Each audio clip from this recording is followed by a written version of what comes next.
addresses. Hi, and thanks for checking out my video. My name is Jesse Donkervliet, and I'm a PhD student at the Massivizing Computer Systems Group at Vrije Universiteit Amsterdam. I'm here to present our Dyconit work, which addresses important scalability issues in Minecraft-like services. So you've probably heard about Minecraft, the world's best-selling game of all time.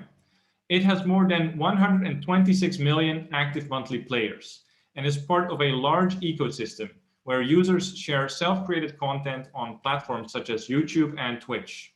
But Minecraft is not only used for entertainment.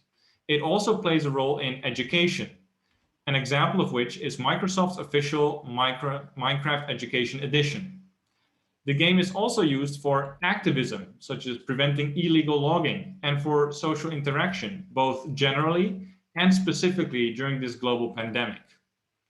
Minecraft also inspired hundreds to thousands of other people to create mods and games with similar features that we refer to collectively as Minecraft-like games.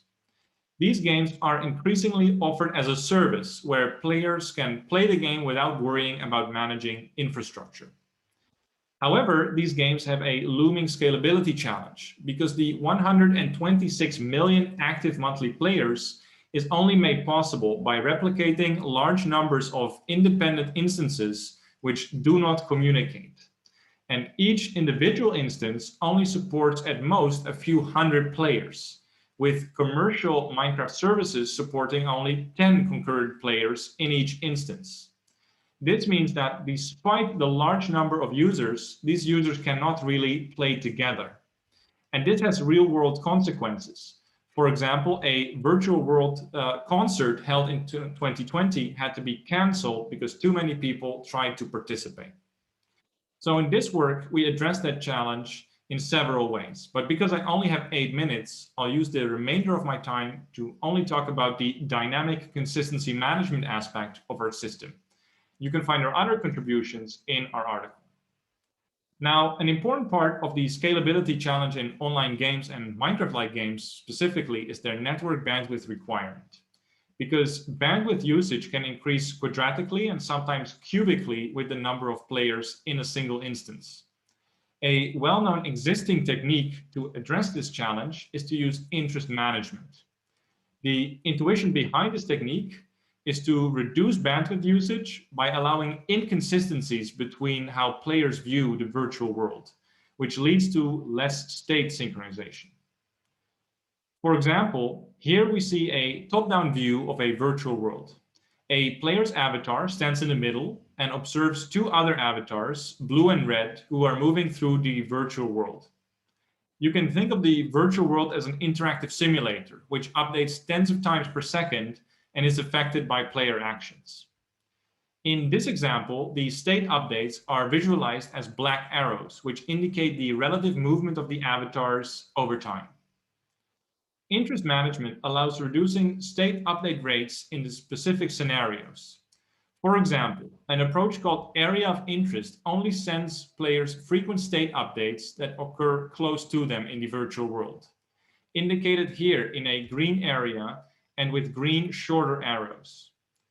The update frequency of changes outside this zone is reduced. Another example of interest management is to use interest sets, where players only receive frequent state updates from avatars they are interested in.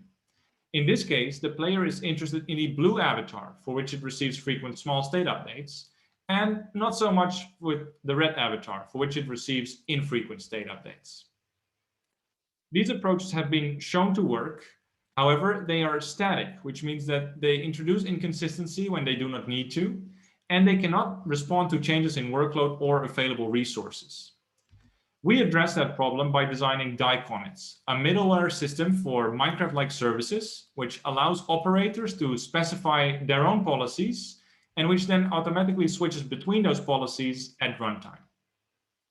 Now, to evaluate our work, we implement our Dyconit middleware on top of an open source Minecraft-like game and conduct real-world experiments. You can find more information about our experimental setup in our article, and our code is available on GitHub. And you can find a link to the repository at the end of this presentation and in the full article. So here we show one result from our article, which shows how Dyconits can adapt to changing workloads. This is an operational plot from a real-world experiment with time on the horizontal axis. On the vertical axis is the tick duration. This is the amount of time spent on a single simulation step. And if this value exceeds a certain threshold, 50 milliseconds in our case, the update frequency decreases, affecting the player's quality of experience. This is a bit like the frame rate of a movie dropping below 30 frames per second, which is generally accepted to be the minimum number of frames per second for a movie to be watchable. It's the same in this game. The tick duration needs to be below 50 milliseconds to keep a reasonable update rate. Now, the plot shows two curves, one called 0 in gray with circles, which is a null policy, effectively disabling our approach, and 0/IS in green with triangles, which is a policy, Dyconit policy that turns on interest sets when the tick duration risks exceeding the 50 millisecond mark. Now, during the first 60 seconds of our experiment, we connect 300 players to our Minecraft-like service, which is why you see the tick duration increasing. It increases with the increasing number of players because there is more and more to simulate in the virtual world. Then, after around 3 minutes or 180 seconds, we increase the workload further by an additional 100 players. And the effect is shown here in the orange region. Now, without Dyconits, the tick rate exceeds 50 milliseconds for a significant amount of time, which can reduce the quality of experience of players.